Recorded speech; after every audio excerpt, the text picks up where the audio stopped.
Namaskar, Sat Sri Akal, welcome and adab. You are listening to Bharat FM, a one-of-its-kind, multilingual, eclectic provider of entertainment, information and news to Indian Americans. Headquartered in Cincinnati, Ohio, Bharat FM airs shows out of Cincinnati, Chicago and Phoenix. We take pleasure in our ability to cater to your bhakti, chusti, sfurti, shakti and masti needs with our audio and visual shows. Check out bharatfm.com for our online program schedule and archives. I'm sure the content will definitely tickle your senses. Tune in via the 24-hour web streaming on bharatfm.com or via the Bharat FM app. More information can be procured at 513-488-5070. This is Bharat FM. बजेगा Bharat, झूमेगा Bharat.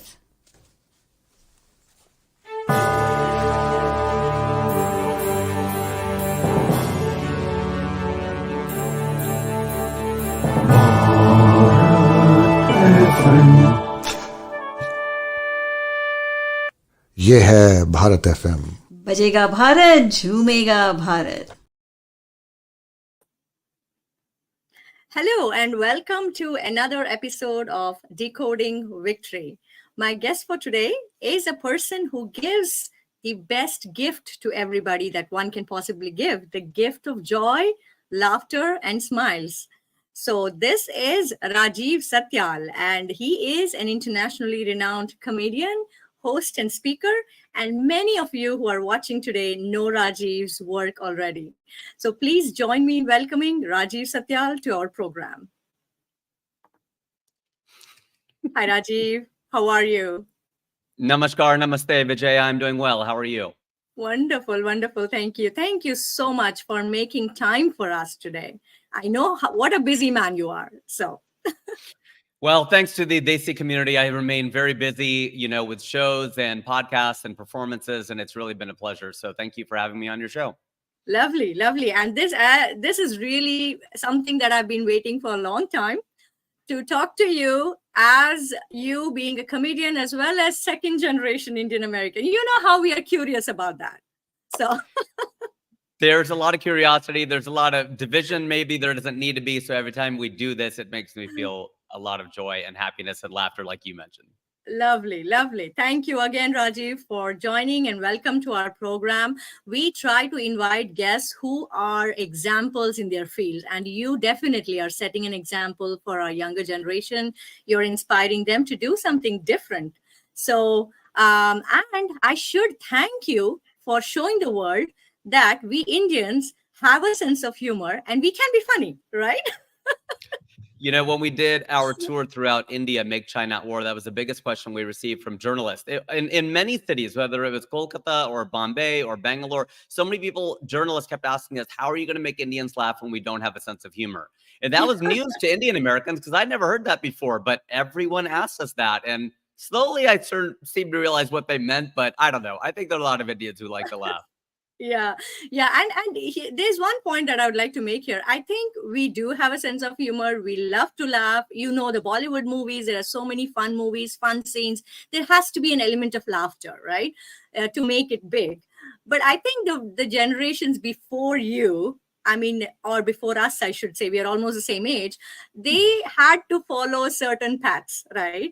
So our generation and the younger generations are getting more opportunities to pursue something else other than just being a doctor and an engineer or other traditional career paths.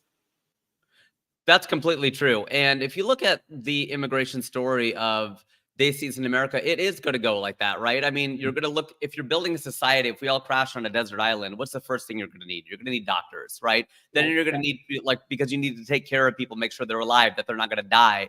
And then the next thing, you have to build something. So there are your engineers. And the next thing, you need to start making things, and there's your business. And so it goes like that. Entertainment, of course, I like to believe is essential, but it's not as essential as actually staying alive and actually building a community. So laughter is the thing that will bring us together. Entertainment will make us live. but Yes. it had to go like this. There was no way Point that it taken. wasn't going to go like this. We're going to start from doctors and then move all the way down to, Right. Point taken. Our ancestors have led the path and have set the example in many ways, and now we are trying to do something different. So that is great. Yes. So I mean, most of us, including me, I came to know about Rajiv Satyal through your viral video, I'm Indian. Right. So you not only make us laugh, but you make us proud to be an Indian. So that is something that I think your video, many of us could relate, and we loved it. Absolutely loved it. No wonder, it has become viral, over 100 million views. That's amazing, Rajiv. Congratulations on that. And how did you think about that? Please tell us a little bit more. And I'll also play that video. Hopefully it'll work well. Sure, absolutely. Thank you so much for that. And I don't even think of it as my video anymore. I think of it as our video, because thanks to everyone out there, including you, including so many of our friends and family and beyond, have watched that movie and shared it and, sent it through WhatsApp and everything else. So, I wanted to do something. I had seen a commercial a long time ago called I Am Canadian, and it was sort of a farce on this guy standing on stage very similarly. And it was a Molson ad for the beer. And I thought, my gosh, that's really funny. I wonder if we could do the same thing for Indians.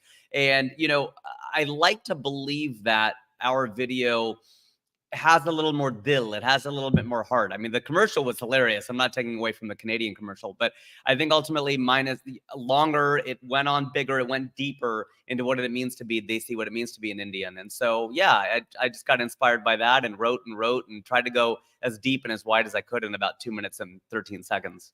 Yes, you did a fantastic job. Let me try to play that video so we can all enjoy it while you're here. I'm Indian. Just Indian. I'm not South Asian any more than Russians are North Asian. I'm not Asian Indian or East Indian. There are 1.3 billion of us. We don't need a cardinal direction, okay? It's not our fault that Christopher Columbus got lost. Sure, we love our states, but there's strength in numbers. 1 out of every 6 human beings is Indian, so stop dividing us. The British already did that once. And we need to quit saying that we're not Indian because I wasn't born here or sound like this or eat that. Our hearts are Indian. We're feelers. We gave the world the romance of Bollywood films and the music of Ravi Shankar and Zubin Mehta and Lata Mangeshkar and Asha Bhosle and the allure of the Kama Sutra. We are thinkers. We are great at math because we invented numbers. And we're pretty good at letters, too. We are doctors and engineers and techies. And we mean business. We're the world's 3rd largest economy and the wealthiest ethnic group in America. We are huge and efficient. India is all on one time zone. That way everybody in the country is still late, but at the same time. We never invade anyone because we already have everything. Chess, the ruler, the button, wireless communication, arranged marriage, flush toilets, steel, democracy. All us, all India. And you're welcome, world, for yoga and elevating cricket into a multi-billion-dollar sport and making food so good that you sailed across the planet to come have some. Our food is hot. Our country is hot. Our women are hot. Our men are lucky.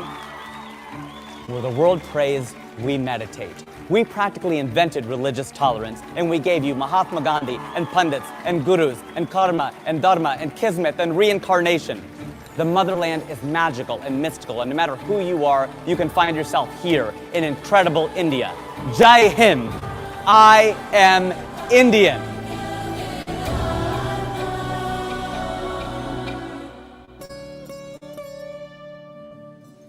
And I'm late. Told you I was Indian.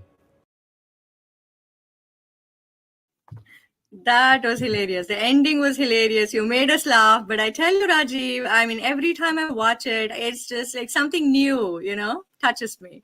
And you have done a great deal of study, I can tell, before you could come up with this final version. A lot of trials and errors must have gone through it. And give us a little bit of idea how you went around doing that research and tried to get the best out. There's a lot Indians have achieved, and there's amazing history. So. Mm-hmm. Yeah, to me, it was doing a lot of research and talking to family members, talking to friends, writing things down over the years. I spent about 3 years doing the research and really coming up with that. And I remember the first time I told the director, who's Egyptian, and the man who shot it is Mexican. So it was a very well-rounded team. And, I had some of the writers and stuff. I mean, I wrote it, But when I talked to or I looked through the writings that people had written about India over the years, I thought, okay, how do I get this down into something? And my director said to me, what you have in your first draft looks like a Wikipedia article. Where's the heart? Like where's the soul of this? And so, again, I had to dig deeper and deeper to try to find something. So I'm not very well versed on the history of India. I don't really know it that well. I'm very open about the fact that I grew up here and I know a little bit here and there, but not a lot. And so the thing is, I think that actually helps, though, because what I was trying to do is take a global view of India and how India is perceived. And sometimes when you're too close to something, it'd be like making a video like that of yourself. You probably are the least qualified to make a video like that of yourself. Probably someone who knows you, but maybe doesn't know you super well, could make a better video because you're going to be biased since you're with yourself all the time. So maybe the fact that I didn't know as much lent it to become more of this global general point of view that I think at the same time was still personal. That's great to hear, Rajiv, your process. And I think that tells all of us that we can do something different. We have to put efforts. And perhaps, catch hold of the right people who can give us some advice and tips as to how to make ourselves better and whatever we're making, right? That better and more receivable, I think. That's wonderful to know. So Rajiv, you are the only person who's ever performed in all 7 continents. I want to know more about that. Yes, that is quite the claim to fame, such as it is. So I had done the first one, of course, was North America. And the second one, I think, was Europe, because I went to Europe in 2006 to perform for P&G, my old stomping ground, my old company, Procter & Gamble. And then after that, I went to India. So that was Asia. And that I did in 2009. So by 2009, I had covered 3 continents. And then after that, my wife and I had flown around the world in 2018, and I did Australia and Africa. So Australia and South Africa, which of course is in Africa. Even though I went to U.S. public school, I know South Africa is in Africa. And so that was 5 continents. And then I realized I had 2 more to go. And I flew down to South America with API, the group of Indian doctors, a group of Indian doctors. I flew down with them, hitched a ride with them to go down to Buenos Aires and then head over to Antarctica from there. That was in December 2019. And I got it in right under the wire because this was 2 months before COVID. Otherwise, I was going to have to wait another 3 years. And I don't know if I ever would have gotten it in. So, the gods smile on me for me to make it across the Drake Passage between South America and Antarctica and do my last show. That's amazing. I mean, just being in Antarctica is special. And you were there, you performed. That's awesome, Rajiv. Great to add to your profile. And wonderful to know that you've performed on all 7 continents. Of course, there are no more continents. Otherwise, you would obviously want to go there too.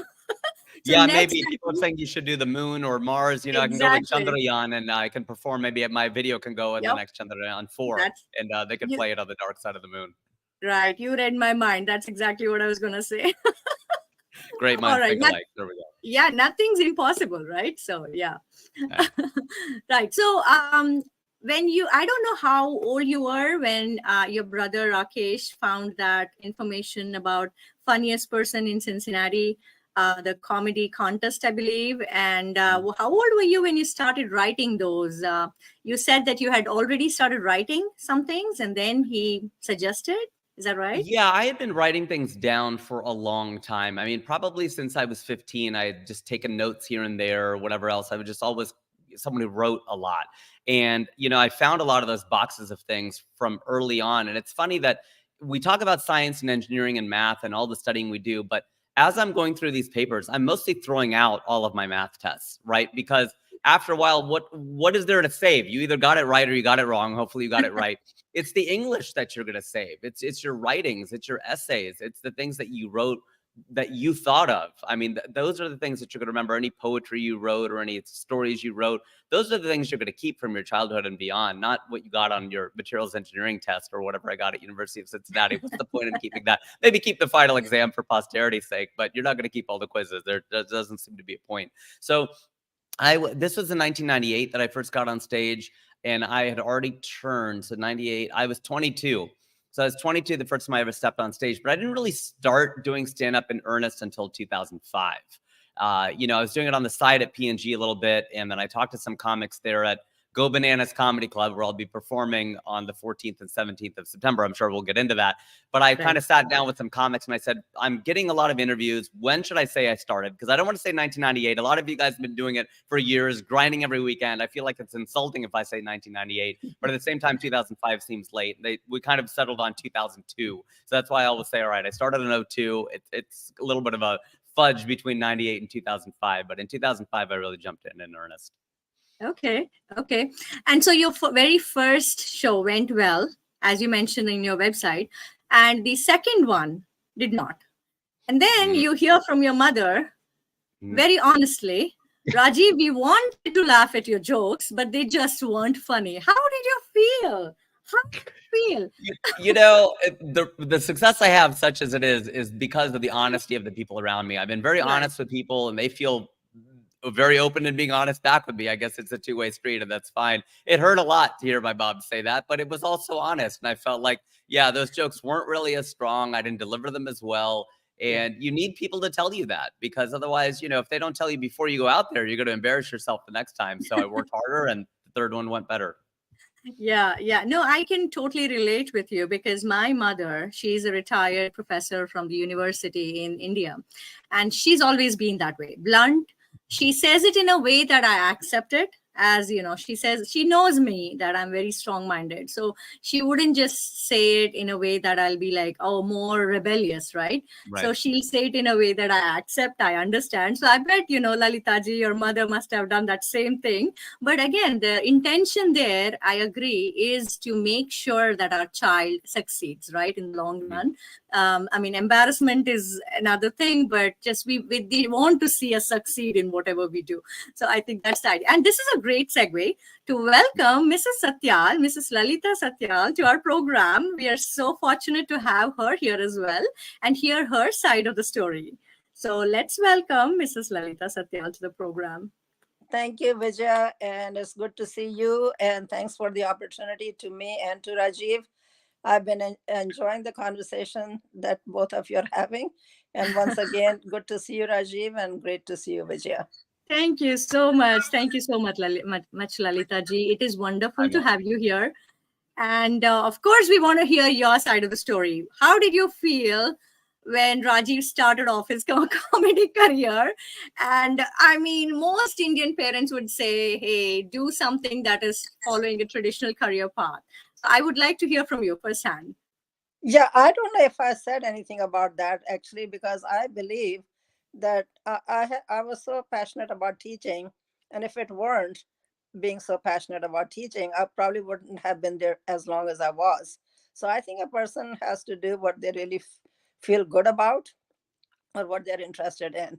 And that brings back, you know, that's really the start of a long career. And I also knew, I mean, it felt a little bit like, why do you want to leave PNG? You know, many people aspire to be there, and then he got some promotions there, and he was doing really well. So I'm not going to say it wasn't hard, but I also saw that, you know, you have to follow your passion and you have to do what you really like. Otherwise, you're not going to really do a good job, you know. What a great mom to say this and to be so supportive. That is wonderful. You are surely an inspiration to a lot of us Indian moms out here, Lalita ji. Oh, thank you so much. I feel like people like you are such an inspiration. Look at you. I mean, you do so well and you're so good at what you do. And we truly appreciate that. Rajiv, we've totally sidetracked you. We just like to compliment each other. You know that. That's when fine. two women get together, I'm watching and enjoying this. This is good. This is good empowerment, and I echo everything my mom said. Everything she said is totally true. So it is. It's great to have the support of her and my dad. Thank you, Rajiv. Yes, great to hear that. And before I forget, today is September 5th, and you have been in the teaching field for so long. Happy Teachers' Day to you, Lalita ji. Yeah, thank you so much. I loved it and really enjoyed it. It was a very nice run for me. Lovely.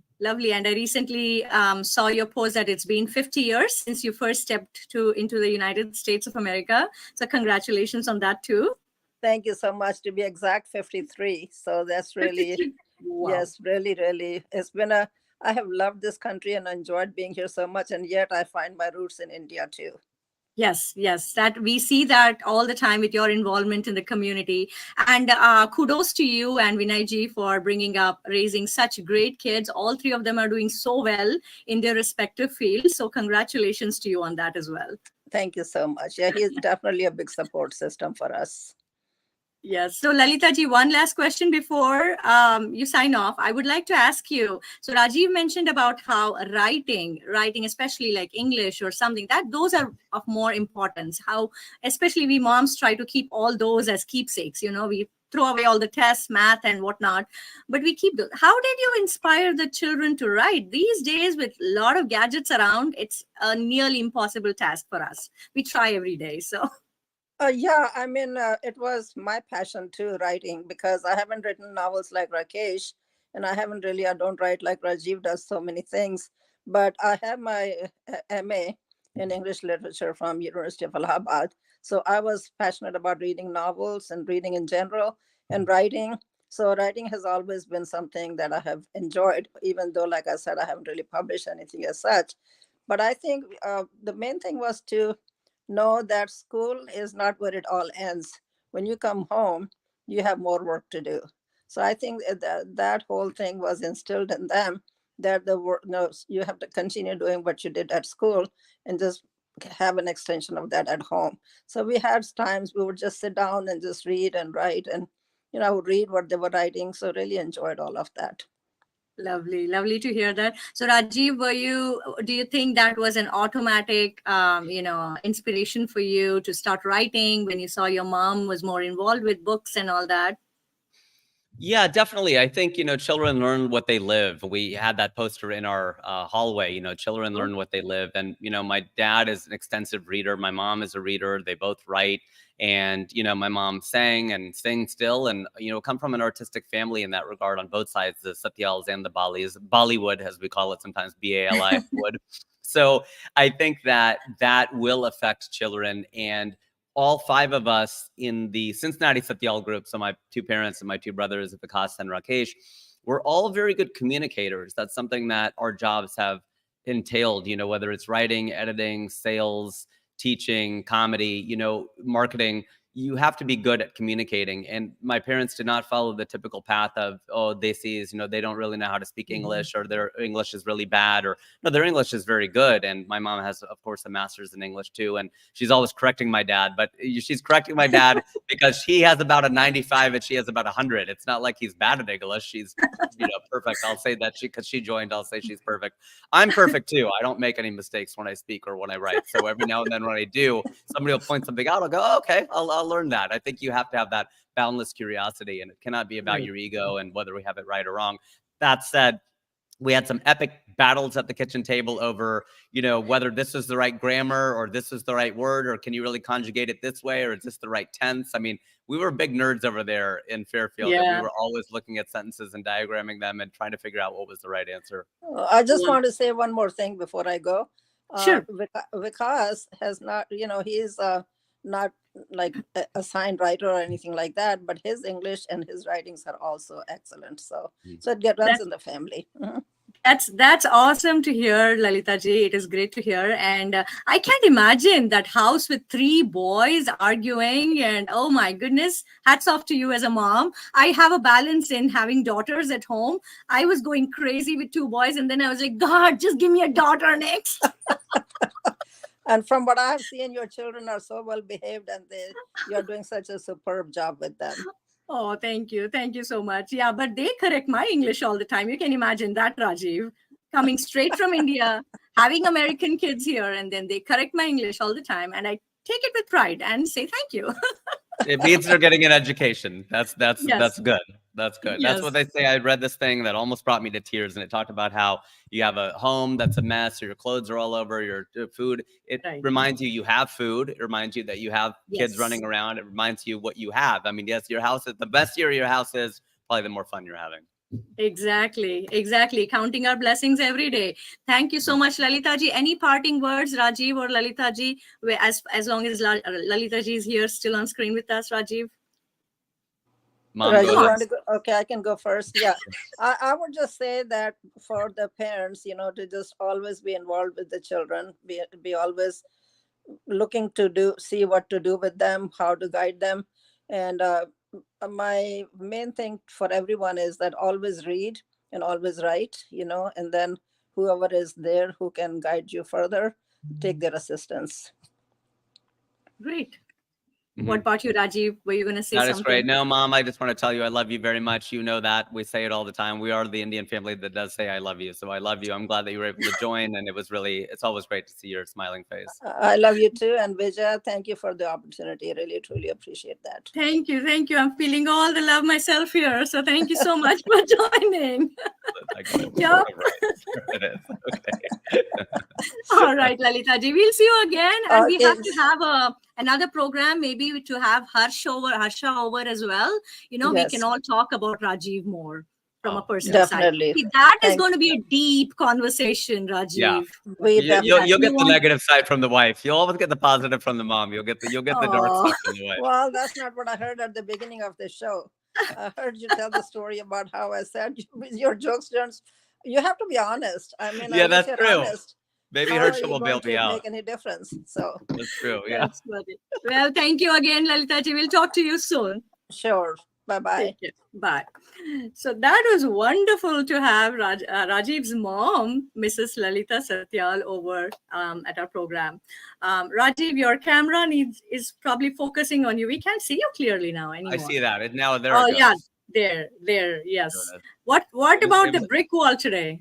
It was like mom left and gave birth to me again. I was coming back into focus. So, it's forming. My head was forming again. So, no, my mom and dad do a lot in the Desi community as well as the broader communities, and they always have. They've been involved. My dad volunteered at the tennis tournament, Western Southern Masters, for the 33rd time, I think. And he's been doing that for a long time. My mom has been involved with the Cystic Fibrosis Foundation and so many other foundations in the general market. But then, of course, is very heavily involved with Namaste India, and then started the Indian Film Fest, and so many things she's done, Bollywood Nights and so many things like that. She has a program coming up in April at the Fitness Center in Hamilton. So they continue to be really involved with the Cincinnati Indian community and beyond.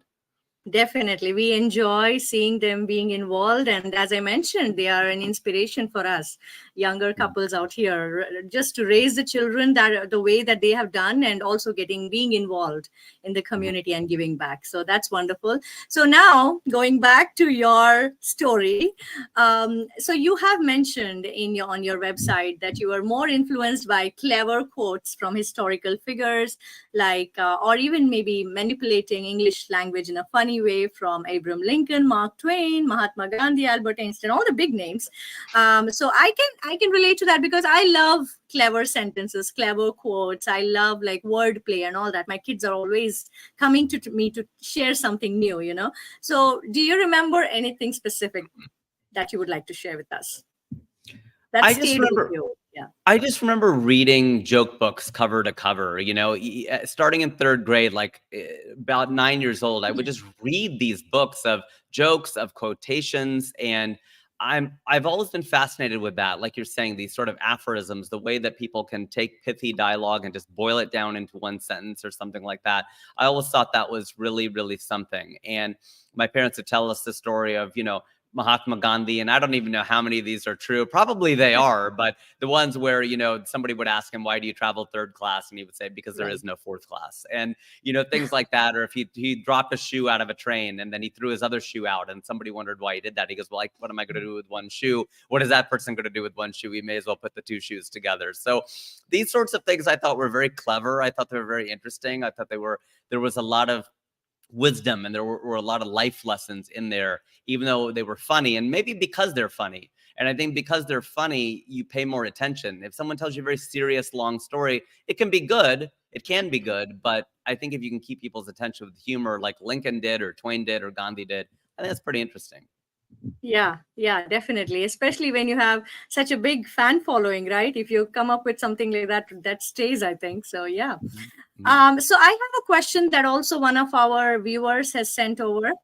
And this is basically, how do you pick yourself up after a not so great show? And this also, I was thinking in context with your second show that did not go well, and we brought your mom on to talk about that. So how do you deal with that? Especially, how did you deal so early on in your career, you know? So I grew up playing tennis, and one of the things with tennis is if you're never double faulting, you're probably not serving hard enough, right? So if you're not out here to go for a perfect record, you're not here to get 100%.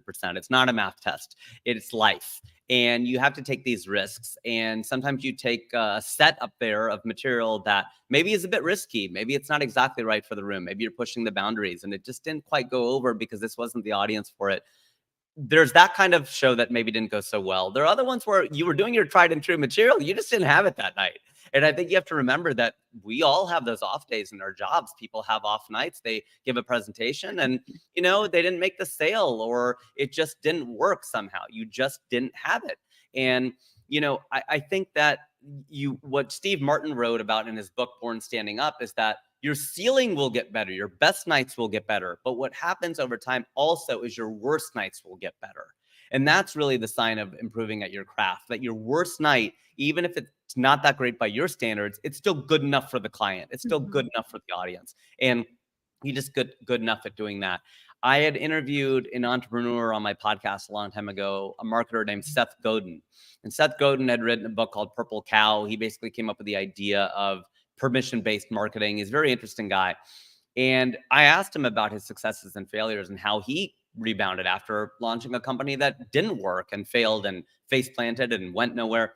He said, because an entrepreneur is not a person who launches only successful companies. That's not what an entrepreneur is. He goes, I define myself as an entrepreneur. I'm going to have booms and busts. I'm going to have companies that make millions of dollars. I'm going to have companies that lose millions of dollars. That's what an entrepreneur is. So that's what a comedian is. Not every single joke you tell is going to be funny. I mean, if you watch any comedian, you watch their entire hour, 90 minutes, I don't think you're going to think every joke is funny. I mean, yes, a lot of comedians, most of that will be funny, but you're looking at their specials. Those are jokes they've worked on 100 times, 1,000 times. You see them at a comedy club. Not everything is going to be gold. And we have friends like that who are funny. Not everything they say is funny. We have people who are smart. I've seen my smartest friends make the dumbest statements that I've ever heard. I'm like, how could you possibly have thought that? But it doesn't mean a smart person can ever be dumb. Doesn't mean that a funny person can be not funny. Sometimes we're just not funny. Yeah, so it looks like you playing tennis helped it in some way to be okay with having failures. Hey, I'm a big tennis fan. The US Open is on right now, so let's see what happens.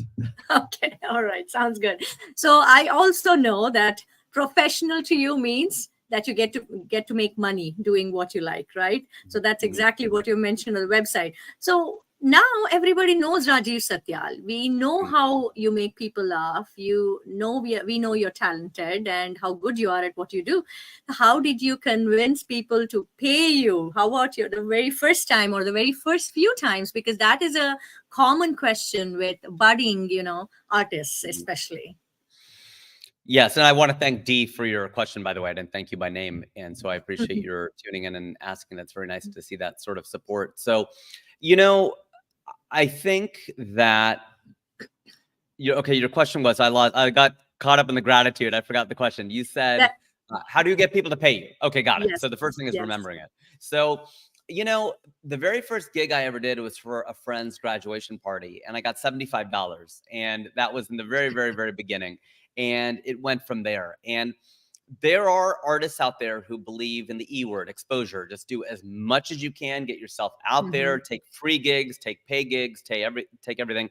The rapper Jay-Z talked about how he never did a free show. He never did. He started off and he's charged from the very beginning, and people will pay what, there's a perception thing. If you quote a high price, people think you're better. Now you better be able to earn that high price, because if other people are charging less and you're charging more and your show's not as good, the market is going to correct you. It's going to keep you honest. That's the beauty of capitalism, I think. So, you have to believe in yourself that I'm worth it, and realizing that what you do, I think I grew up making a very big mistake, which is I assumed whatever I could do was easy, right? You go, well, I can do it, so it's easy. Well, that doesn't mean it's easy. It may be easy for you, but it doesn't mean it's easy for everybody else. So all the things that I did, like being able to speak in front of my class or speak to a lot of people or speak to 17,000 people when I'm opening for PM Modi in San Jose, to me, that's easy, but that's not easy for most people. That's really hard for most people. There are other things that I'm not that good at that are pretty easy for people. I mean, I don't know what they're singing. I'm not a great singer. I can't draw. Would have a very hard time like drawing this room, and you have no idea what I'm even drawing. I'm very bad at it. That doesn't mean it's hard. It just means I'm not good at it. So I think you have to look at what you're good at and look at what the market is. And if there are very few people who can do what you can do, I'm doing a show coming up that's going to have about 500 or 600 people in another city. And then a friend of mine wanted to do it with me and then realized last minute, well, how many people are in the audience? I said 500. And she goes, oh, I can't do a show for 500 people. I thought this is like 50 to 100. And I said, no, it's a big show. And she goes, oh, no, that's not something I can do. I'm not that far along. Maybe someday she'll be able to do it. I think she will. But I think that you remember sometimes that, oh my gosh, no, that's not easy for everybody to do. So pricing yourself accordingly is important. Yeah. No, that's great to hear, Rajiv. And thank you for expressing your gratitude to Dee. Thank you, Dee Zushi, for joining us and sending your comments. I request all of you who is watching, if you have any comments or questions for Rajiv, please do send them along. Dee is one of our Bharat FM RJs, and she runs wonderful programs. So thanks, Dee, for joining. So Rajiv, how do you prepare before an act? So the key really is to make sure that you have it down, because the thing is that I learned very early when I was emceeing at Go Bananas Comedy Club in Montgomery, Ohio, is the day of the show, it's too late. Okay. There are going to be so many things going on. People are going to ask you, where is it? Do you have my tickets? Do you have my comp at the time? Do you have all these things lined up? Oh, there's a change in the show. Oh, this person wants this intro. Okay, this song is going to go here. Even when you're emceeing these very big events, you cannot be thinking, what is my material? What is my joke? You have to have that down. And so I think if you go to the stage, like I did in Hollywood in July, and then as I'm going to do this month here in Montgomery, you have to have it down. And if you feel like you have it ready, well, then you're ready. And at Saturday Night Live, they had a motto that said, we're not ready, it's just time. And I love that. We're not ready, it's just time.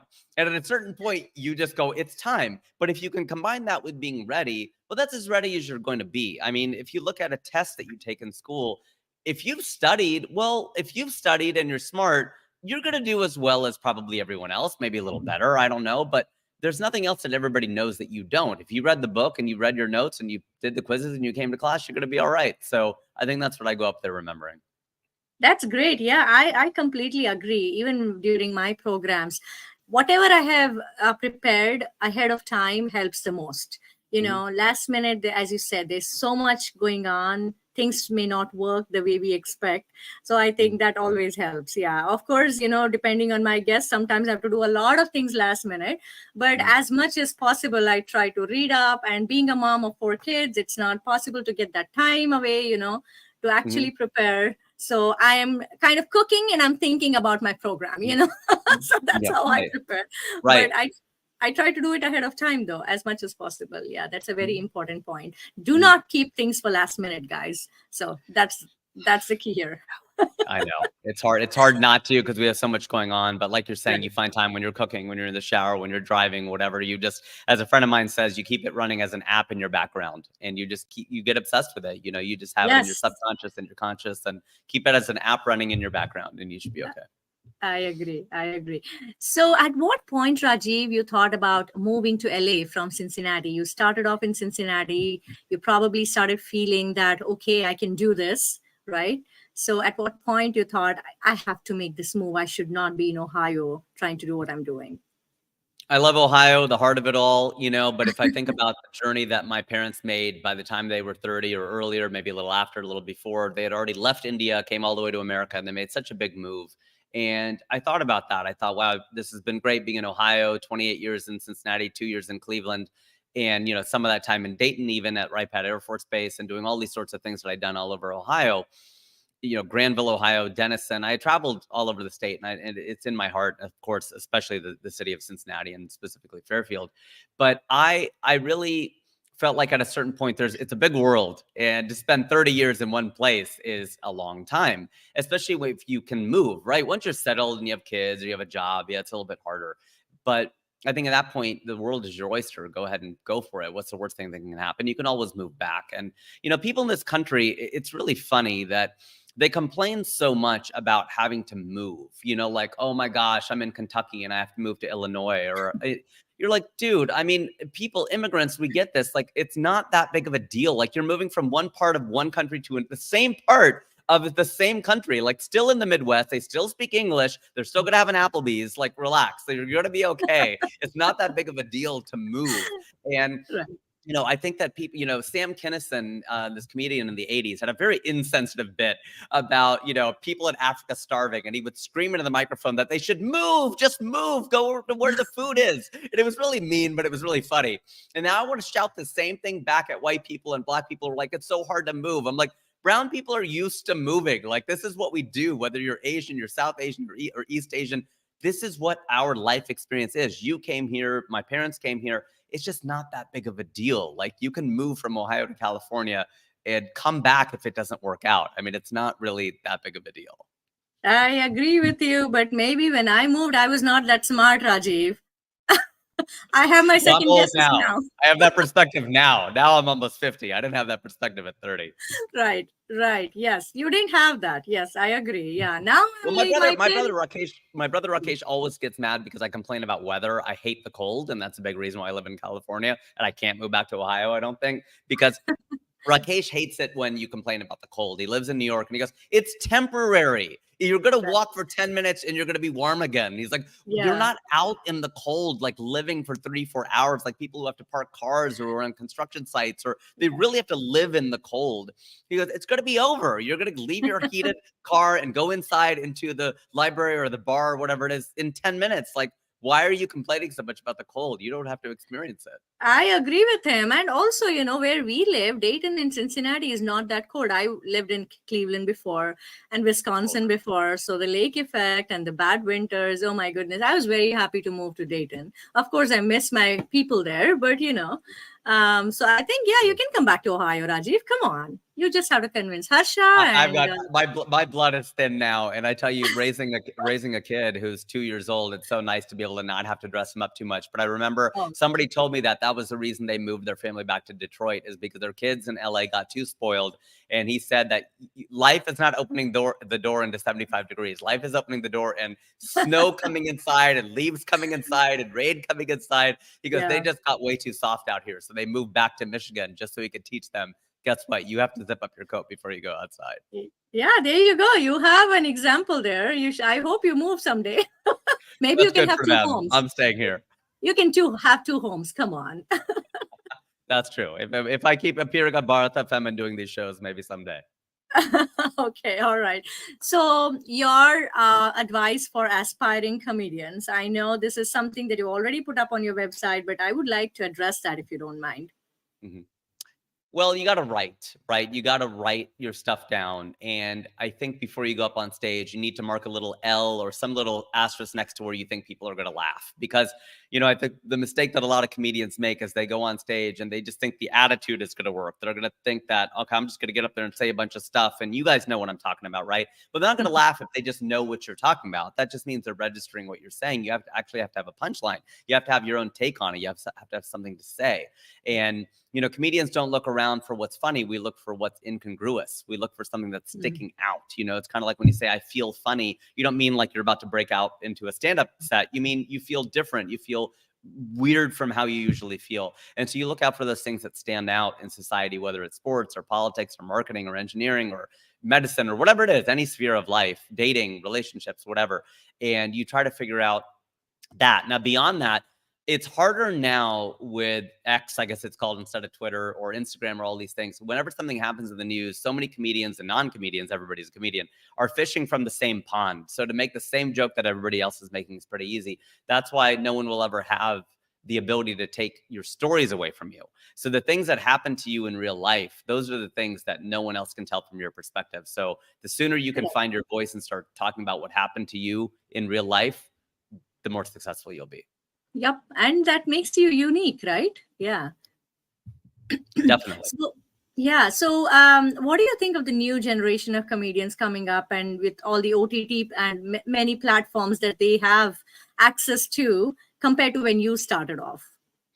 Do you think they have it easier or harder? Or go ahead, please. Do they have it easier? I don't know. I think it's supply and demand. I think that there was a sweet spot that people came along at a certain point. If you were probably I came in a little early and a little old. So, coming out here in 06 as a 30-year-old, you're behind the curve. But in entertainment, people come out here when they're 18, 19, 20 years old. And there's a massive difference between 20 and 30. There's a huge difference in those two numbers. I mean, people say age is just a number. If you want to hear my take on that, come see my show, because I have a lot to say about age is just a number. I don't think it is. So all I will say is that, I came out here a little bit old, a little bit early. I think that people who were here in, 2010 at the age of like 20, 21 probably hit the sweet spot. Before then, Hollywood and social media didn't really exist. Hollywood didn't really know what to do with us. And so a lot of the people with whom I started got to a certain point. And I think I got farther than all of the ones with whom I started, but I got to a certain point. The people now who are coming out probably have it a little bit harder because it's a little bit saturated. If we're talking about just the Desi space, just the Indian space, just the South Asian space, may have it a little bit more challenging. The good part, though, is, and Humble the Poet said this on my talk show that I filmed here in this garage. Humble the Poet is a poet and a rapper. You can follow him on Instagram. And more importantly, you can look up our interview on YouTube, because he talks about how the algorithms now are so good that if you are great at playing chess with your feet, then play chess with your feet, because the algorithms are going to find you and you're going to find your own weird niche audience that is going to appreciate what you do. So the first person that had to come along in our space was Russell Peters, because he was doing a general global take on Desis, on Chinese people, on Indian people, and the stuff was hilarious. It was great. It had never been done before. And then you had to get more and more specific with Aziz Ansari, Hassan Minhaj, some of these people have come into the fray, Zarna Garg. And Zarna Garg has a completely different take, because she's giving the auntie's perspective back to the other generation, right? And then my perspective about, not being able to date, or my take on politics, or my take on, the world, whatever it is, being a father. It starts to get more and more specific. And in India, this is happening too. You still have your Hindi-based comedians and your English-based comedians and English-based comedians, but you now have comedians who perform strictly in Tamil, or strictly in Gujarati, or strictly in Punjabi, and you start to see that local flavor come in. So whether it's language-based or it's topic-based, that's going to get richer and richer. It's going to get more and more personal. So I think it's a very exciting time to go into it. That's great. Good to hear, Rajiv. So you mentioned Russell Peters. So I have a question for you. I know that you like to have clean comedy. I have read this on your website, and we enjoy your programs. My children enjoy your programs. We are all like a family of fans, of Rajiv Satyal fans. So what I did not know about Indians not making clean jokes before, I thought most Indian comedians would have clean jokes. So that was my mistake, that I did not, watch too many different comedians, I think. So here I was watching TV one day, and Russell Peters' show, and I think he was touring India, and this was probably in Mumbai. And I was like, hey kids, come on, watch this great comedian who's doing such a wonderful show. And I tell you, Rajiv, like not 30 seconds into the program, probably, I couldn't have gone faster to grab the remote. And my husband was like, you should check what you want to show the kids. So please tell me about the importance of having some clean comedy. What do you think? I mean, I don't know whether the question should be of importance, but what's your take on it? It is. It's funny. I know Russell really well. He performed at our wedding, and he kept it pretty clean. Luckily, as a friend, he performed. I like him as a comedian. He's a good guy. But I tell you what, I always forget this, and I just did an interview with Ken Brew on 700 WLW, and he pointed that out. He goes, "What is it like being a clean comedian?" So whether that is in the Desi community or beyond, it is rare to work clean. So I've evolved with the times in that I've always been PG-13. So I skate very close to the line. I hopefully don't go over it. It's been this weird kind of thing, though, where I do talk about religion. I do talk about politics. And this upcoming show, not as much. It's more about fatherhood and traveling the 7 continents. And it's more that sort of thing. So it's hard to define me as in this bucket of like, I don't do Seinfeld clean material because he doesn't touch any really heavy topics. But I love Jerry Seinfeld. At the same time, though, you don't really take anything out of his shows. It's hard to quote what his take on the world is because it's just this sort of general take. And so most of the people I admire are they swear a lot. I probably am the only successful Indian comedian who doesn't swear. I think I always forget that, and maybe I'm speaking out of turn, but I think that's true because I think every other comedian, maybe they're not filthy, but they at least swear. They drop the F-bomb. They say there's a lot of other language. I'm not coming down on them and saying they're wrong. So that some of the funniest stuff I've seen can be clean, can be dirty, can be both. But Yeah, I've stayed clean because I felt like it was more challenging. I felt like the people I admired, like Twain and Gandhi and Lincoln, people like that, were able to say things funny without having to get dirty. And I think that you'll reach more people. I perform a lot for a lot of events in the Desi community, or opening for Modi, or all these things that I've done. I don't think you're going to be able to do that if you have a reputation as swearing a lot or talking a lot about sex or whatever else. So I don't think that that's going to work. I mean, I remember that their team was so conservative that they didn't even want me to do a joke about the International House of Pancakes. And they wrote back saying, well, we don't want Modi associated with pancakes. And I remember saying to my contact, I'm like, this is getting ridiculous. Like, I'm about as clean as it gets. And if this is what we talked about, like Indians not being able to take a joke, I wasn't saying he was a pancake. I said something about being at IHOP. And they tried to cut that part out of the show. And I was like, I said, okay, but then I did it anyway, because comedians are going to do it. If we feel like, hey, you know what? I know this audience better than you do. I'm a comedian. I'm a working comedian. I work a lot with Indians. I know where the line is. Trust me. And I think that that's never backfired. I think it's always worked out, and you have to go up there with what you think is funny. But I think at the end of the day, if you accept the gig and you're going to perform at a Procter & Gamble, or you're going to perform at a Howdy Modi type event, or any of those, you've now accepted the constraints of it. So you're not going to get those opportunities, I think, if you swear a lot and if you're really dirty. I don't think you will. Yeah, but thank you so much for keeping it clean. I think more of us can enjoy that comedy as well. So here I will take this opportunity to share Rajiv's website. So it is rajivsatyal.com. And if you go there, this is information for all our viewers. So if you go there and you scroll around, you will be able to see all of Rajiv's work. You can know more about Rajiv. And there are different tabs that you can explore. And you can see all the wonderful pictures here with celebrities like Deepika Padukone and Preeti Zinta, and the who's who of every field, I think, Rajiv knows and met. And is there one person that has left a mark on you, Rajiv? So many celebrities you've met. Is there someone that you really feel fortunate to have met?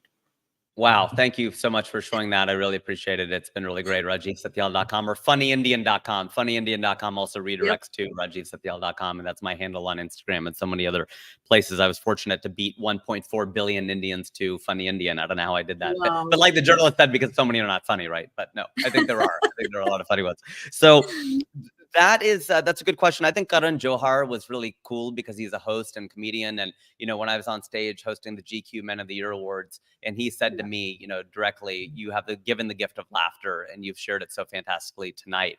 I thought that was really something that really touched my heart, because to be praised by someone who, is so prominent in the Bollywood community. And I didn't grow up watching Bollywood, but I know what the importance of Bollywood is.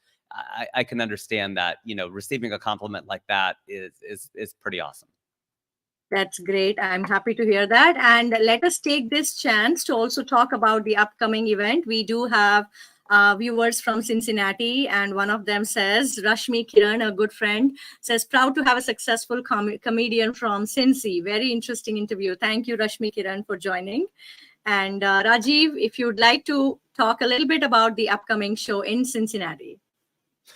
Sure. Thank you, Rashmi, and thanks to all of our viewers and listeners. It's been great to do this with you and with Vijaya and with my mom. With so many of you, this has been really great. So the upcoming show, you can get information at crajiv.com, SCERAJIV.com, or go to my Facebook or my Instagram. It should be on my website, funnyindian.com, but it's not. Of all things, it should probably be there. But at any rate, you could go to crajiv.com, and it has information for my upcoming shows that go bananas.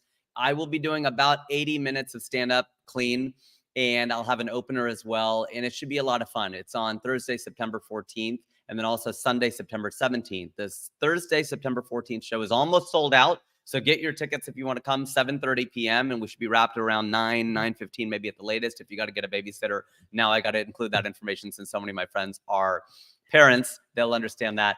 So I would say that's a good one, Thursday, or if you can't make it Thursday, then Sunday. And the Bengals play at 1:00 that day, so you don't have an excuse. If you're watching the Bengals play, whether you're in Dayton or Cincinnati or anywhere else, come on down to Go Bananas in Cincinnati. It's not all the way downtown. It's not too far from Dayton. So anywhere in Southwest Ohio or Northern Kentucky or even Eastern Indiana or Illinois, since I said, that's not that big of a deal to move there, come on down to the shows. So our audience members, please make a note. It is seecrajiv.com, and that is a website where you'll get information about the upcoming show, and you can meet Rajiv in person, hopefully, at the program. So please be there. Don't miss out. Support an excellent comedian from our own Cincinnati, Ohio region. So thank you, Rajiv, for that information. So one more question from our audience that we can take, if you don't mind, a couple more minutes before you go. It says, do people around you, friends and relatives, ever worry that they're going to become comedy material? You know, I think people do worry about that. I think now at this point they realize I'm not going to out them. You know, if it's something that I feel like I have to identify them, I would tell them. I don't think I've ever embarrassed someone like that. I don't think so. Maybe my mom would disagree, but I think that I have not done that. And, you know, the thing is, it is a question of like, whose story is it to tell? And I think, especially with the dating life story I did, where I was talking about all the people I had dated, all the women I had dated, you know, it was like, at what point how far do I go? How much of this is her story? How much of this is my story? And the reality is, it's your take on the story, right? Because they always say there's what he said happened, there's what she said happened, and then there's the truth. And it lies probably somewhere in the middle. And I think as long as you're not going out there in a mean-spirited way, as long as you're good-natured, I think that should be okay. So people, I think, feel pretty open around me, and I think some people try to get into the comedy show. Don't try to get into it. Just be yourself. I think that'll be fine, whether you're at the show or before or after. But I always enjoy that aspect of trying to make people laugh in real life, off stage as well as on. Right, right. No, your jokes are great. I'm sure, you know, your family is proud of you, including them as well. You know, I'm sure they get a good laugh out of it. So, well, I have to ask you one question that my daughter, who's 9 years old, asked me to ask you, Rajiv, because as you know, my kids loved watching the game show that you had hosted. So they wanted to know what inspired you to do the game show. You are a comedian, do stand-up comedy shows most of the time. Why the game show? So over the quarantine, I did a game show called Daisy Chain, and it's a play on the words daisy chain. And anyone who studied some degree of engineering or has tried to connect Diwali or Christmas lights or Eid lights or any lights that you use to celebrate, you know that they're connected in series, and you try to connect it in a daisy chain so they all light up. So it was the idea of trying to connect Indians across America and really South Asians across America to find a chosen one, and then two people would compete in a Zoom and try to find this person. It was based on a Jewish version of this called Jewish Geography. Whenever two Jewish people meet, they would say, oh, do you know this person? Do you know that person? And so it went from there. Vijaya, of course, you were one of our contestants on the show, and it was really super fun to have you on there.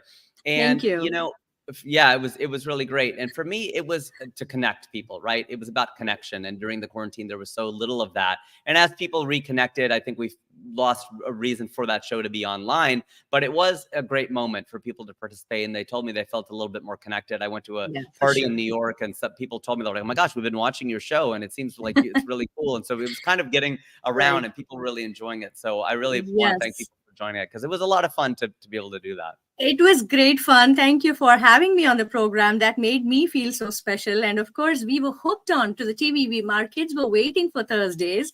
So here is what I want for you, Rajiv. I know you want to host the Oscars. I know you want to. Your big, hairy, audacious goal is to have your own talk show. And that is going to happen for sure someday. But I would like you to become like, you know, I have enjoyed the Seinfeld, the Home Improvement, the King of Queens, and the Fresh Prince of Bel-Air. I want you to be one of those, you know, like you will become every household name if you get one of those kind of Indian comedy shows, prime time hopefully, and all of us will be hooked to the TV for that time to watch Rajiv Satyal's show. Maybe it'll be called Satyal's or something. Who knows, right? Yeah, Satyal instead of Seinfeld. I really appreciate that. That means a lot. And actually, a friend of mine who lives right down the street, a Jewish friend, because you know we need a Jewish writer right out here in Hollywood. So he's a very good friend of mine. They just texted actually. We're working on a sitcom pilot right now. So let's see. It does track my family life and all those sort of things. I mean, it's a long shot to get anything made out here, but maybe if Hollywood doesn't make it, maybe we can get some investors, some Indian investors to help us put that together. You can never go wrong with trying to ask multiple people and try to see what can happen. It can set you on the right path. But that would be great to have my own show. I would love that. Thank you for that. Yes. And good luck to you on all your endeavors. I have to share, that's also my big, hairy, audacious goal to have a talk show. And I am so at the bottom rung of the ladder still, and you're way top. But I hope that happens someday, and I can have you again on my program, Rajiv. It'd be great to have you. You're not on the bottom rung at all, but I remember watching The British Office, The Real Office, and there was a part where they say, it's better to be at the bottom of a ladder you want to climb rather than halfway up one you don't. Thank you. See how inspiring you are? Awesome, Rajiv. That's a great way to close this program. I know you have a hard stop. Lots of love to your little one, Naveen. I know you have to go pick him up. And thank you so much. It's lovely to watch you progress every time. And we are all here to support you. So keep doing the great work you are. Thank you so much. Dhanyavad, shukriya, all the things. And we really appreciate it. Yes. Thank you for having me on your show, Vijaya, on Bharat FM. Thank you, Rajiv. We'll see you again another time soon. Take care. Take care. Bye. So that was Rajiv Satyal for us, and it was such a wonderful program. I thoroughly enjoyed it. I don't know how 1 hour passed so quickly. And if you have any recommendation for guests for my program, please do contact me. The phone number is 513-488-5070 for Bharat FM. You can also send in your advertisements and sponsorships if you would like to see them on our programs or any other programs on Bharat FM. So I hope I will see you next time. If you'd like to stay connected with me, please go to Facebook and like my page. Stay tuned with Vijaya, and please send me comments and feedback about this program or any of the other programs that I've hosted before. And again, if you would like to watch this video, it will be available on YouTube or Facebook on Bharat FM page or channel. So hope to see you next time. Please take care, stay happy, stay healthy. Namaste. This is Bharat FM. बजेगा भारत, झूमेगा भारत.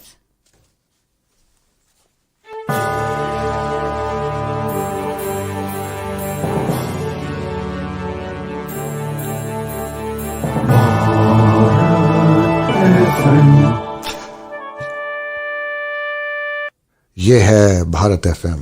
बजेगा Bharat, झूमेगा Bharat. Namaskar, Sat Sri Akal, welcome and adab. You are listening to Bharat FM, a one-of-its-kind, multilingual, eclectic provider of entertainment, information and news to Indian Americans. Headquartered in Cincinnati, Ohio, Bharat FM airs shows out of Cincinnati, Chicago and Phoenix. We take pleasure in our ability to cater to your bhakti, chusti, sphurti, shakti and masti needs with our audio and visual shows. Check out bharatfm.com for our online program schedule and archives. I'm sure the content will definitely tickle your senses. Tune in via the 24-hour web streaming on bharatfm.com or via the Bharat FM app. More information can be procured at 513-488-5070.